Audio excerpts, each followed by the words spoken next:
I call upon Assistant Principal Dr. David Dewhurst to open this graduation ceremony with a moment of reflection.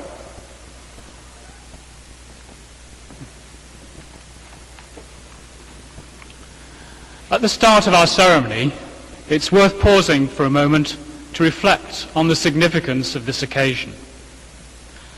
Today we celebrate not alone, but together, for the university is a stimulating environment of shared activities and goals, a place of learning and scholarship, and a community of friendship and encouragement. And as we look around this hall, we can see that wider circle of partners, families, and many others on whose constancy and support we have also depended. The university would like to acknowledge and thank them for their contribution. Today marks both an ending and a beginning. The ending is the successful completion of several years' study and the attaining of a university degree. It is a time to reflect on all that we've learned and achieved here, the friends that we've made, the good times we've enjoyed, and the difficulties that we've overcome. But today also marks a beginning, a passage to new careers, an opportunity for further study, and a time for thinking about where the future will now lead us. In departing, we will carry something of these past years with us, the familiar sights and sounds of this city, friendships that will last, and skills and knowledge acquired.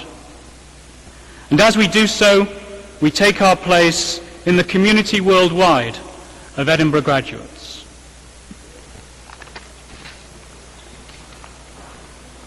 You're all most warmly welcome to the happiest and most important ceremony the university has. Please sit down.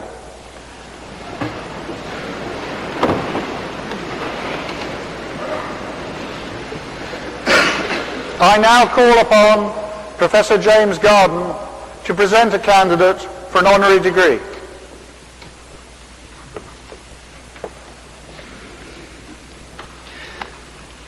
Mr. Vice-Chancellor, in the name and by the authority of the Senatus Academicus, I have the honour to present for the honorary degree of Doctor of Science, Medicine, Murray Brennan, Benno C. Schmidt Professor in Clinical Surgery at the Memorial Sloan Kettering Cancer Center, New York. The conferment of an honorary degree at this university is reserved for individuals who have shown outstanding distinction in clinical and academic practice or research. That Murray Brennan has succeeded in this regard may not have been evident in his early years. As an undergraduate in mathematics at the University of Auckland and subsequently in medicine at the University of Otago, he perhaps demonstrated greater interest in extracurricular activities much more familiar to the average Edinburgh medical or veterinary student. Indeed, his pursuit of representative honours in rugby took him almost to the highest level in New Zealand before he completed his surgical training in Otago and took up a research fellowship at Harvard Medical School.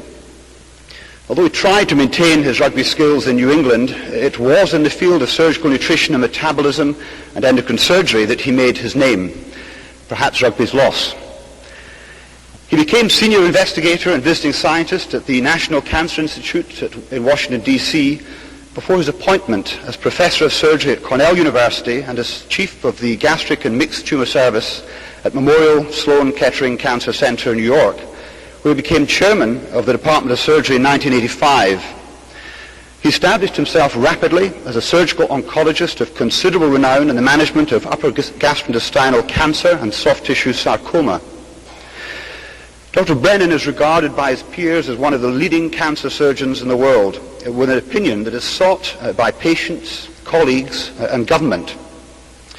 Unusually, he has been recognized by the establishment of a chair in his own name in his own institution. And we're pleased today that this is known as the Murray F. Brennan Chair in Surgery at the Memorial Sloan Kettering, rather than the Murray Brennan Memorial Chair in Surgery at the Sloan Kettering. He has held and continues to hold numerous influential positions on national and international societies and committees. He enjoys an international reputation as evidenced by his numerous awards and extensive list of publications. He currently holds honorary fellowships with all of the Royal Colleges of Surgeons around the world, an unusual distinction. And indeed he holds both ordinary and honorary fellowships in his own home college. And it's noteworthy that the Edinburgh College of Surgeons has only ever made such an award once, and that was 100 years ago, almost to this day, to Lord Lister. Like Joseph Lister, Murray Brennan is an outstanding example of how the clinician can bridge the divide between clinical and scientific research. He has advanced our knowledge and understanding of the management of cancer through his own research efforts, teaching and leadership. Mr. Vice-Chancellor, in recognition of a surgical academic career dedicated to excellence and leadership, I now invite you to confer on Murray Brennan the honorary degree of Doctor of Science in Medicine. By the authority vested in me, I admit you to the degree.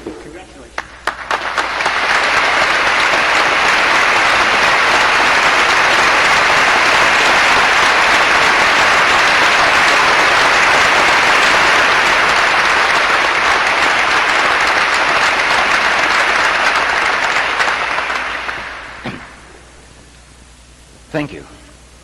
My paternal grandfather left Ireland.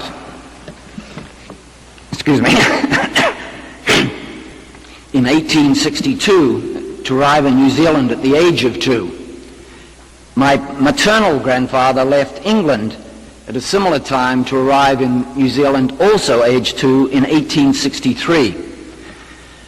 One of them traveled steerage, the other came as the son of the captain of the ship. I was educated in Dunedin, latitude 47 degrees south.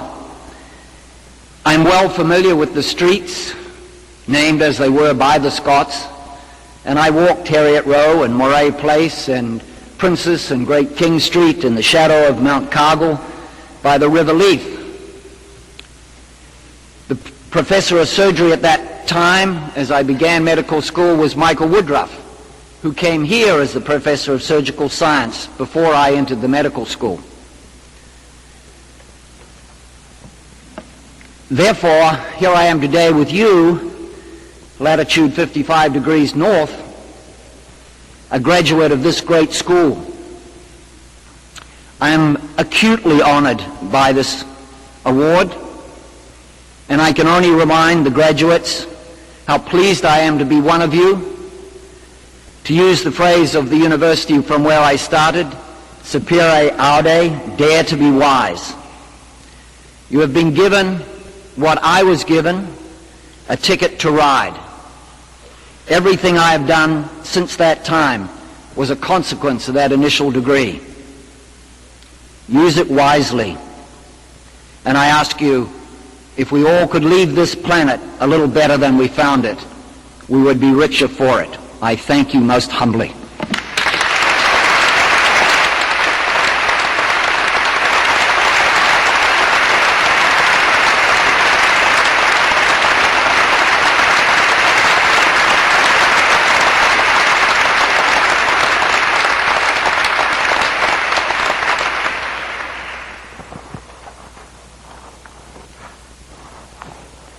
By the authority vested in me, I shall now admit to their various degrees those whose names are set out in the graduation program.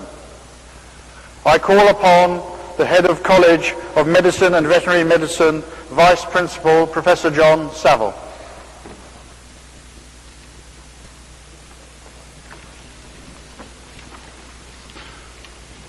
Mr. Vice-Chancellor, in the name and by the authority of the Senatus Academicus, I have the honour to present for the degree of Doctor of Medicine in the College of Medicine and Veterinary Medicine, Elaine Margaret Boyle.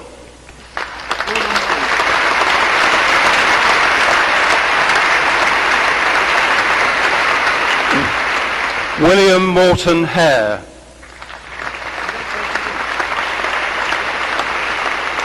Jan Marjorie Kerr. Sarah Jane Alma Kettle.